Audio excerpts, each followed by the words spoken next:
How about it, y'all? You got the Lake Seminole Ramblins fishing report. I'm your host, Chris Taylor, local Lake Seminole guide. Y'all, sad news to start the podcast off was a two-boat collision involved on the Flint River, and local angler Jason Davis has passed away. Our thoughts and prayers go to Jason and his family, as well as to two other anglers that were involved in the crash and were injured. Our prayers go out to them for a speedy recovery.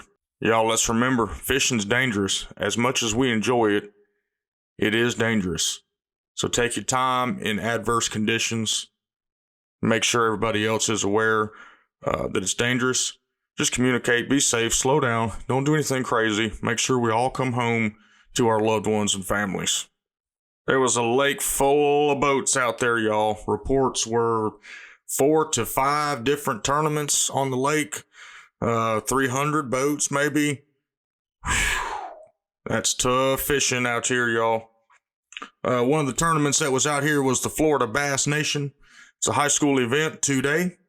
That is awesome. It's really great to see all these young generation high school anglers really get into this sport and continue the traditions of this great sport that we all love.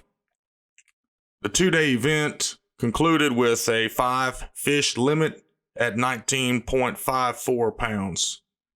It was poor fishing, y'all. We had 5 inches of rain at my house here on the drain. The water got muddy. The beds got muddy. Sight fishing was really hard. And not to mention bluebird skies and lightning storms that came in. These Florida streams don't like any of that. So they had a tough time with only half the field catching fish, let alone catching a limit. So that's the report from that tournament. Pretty tough on them, but 19 pounds, congratulations to those guys. Bass report. Everybody's wondering, what's the bass report? So y'all, we're seeing our third wave of spawning fish. There was a very small spawning wave in January. We had some 80-degree temperatures, and it pushed the water temp up to where we wanted to see it, and we did have a small wave. This is wave 3. Most of the bigger fish, they have transitioned out to the shad. We're waiting on the shad spawn to happen any day now. We're just waiting on Magic 70. We had a cold front come in last week. We were seeing water temps about 72 in certain areas. That dropped our water temp back down to about 64 as of yesterday. 68 in some places, depends on where you go in the lake. The northern end of the lake's always a little warmer in the drain, areas like that. So anyway, be looking for the shad spawn. When that happens, we're going to be throwing spinner baits, chatter baits, Alabama rigs, top waters, all that fun stuff. Man, let me tell you something about the shad spawn. You can get your arm straight up broke in this stuff. So should be happening any day. Be looking out for that. If you're still targeting bedding fish around the sand, they've seen about 10,000 worms. So throw something different at them. Good way to catch them is a brim colored square bill.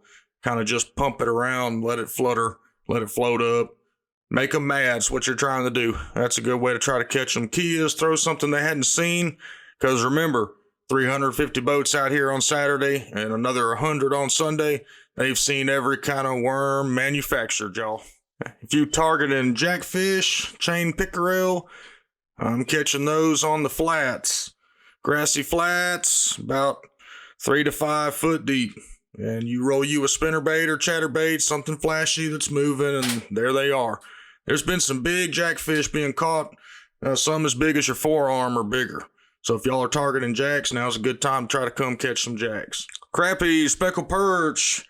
Apparently it's pretty good right now, y'all. Reports are catching a mess of them on deep grass lines with jigs or deep holes in the timber. There's also reports of some that are spawning. And I even caught one yesterday on a topwater plug. Local angler Chris Johnson caught a mess of them a couple days ago with 2 or 3 of them being over 2 pounds. Those are some slab specs, y'all. Almost dime-size eyes. So y'all come on down. As far as the brim go, we still waiting on them to start doing their thing. They are schooling up in the staging areas. And there's a mess of them waiting to bed, y'all. If y'all brim fish, you better get ready. Maybe up in Ray's Lake and the drain, you can start finding some bedding. But as far as the main lake, the river, Flint River goes. Still knocking on that. It's coming any day now as well. Be ready. Current water temp on the Flint River was around 65 degrees. Water temp on Spring Creek was 67. And water temp in the Chattahoochee was around 62. Fish Pond Drain was a little warmer, about 69 to 70 in some areas. We're going to see this water temperature start creeping up pretty quick with some low 80s and high 70s temperatures over the next few days.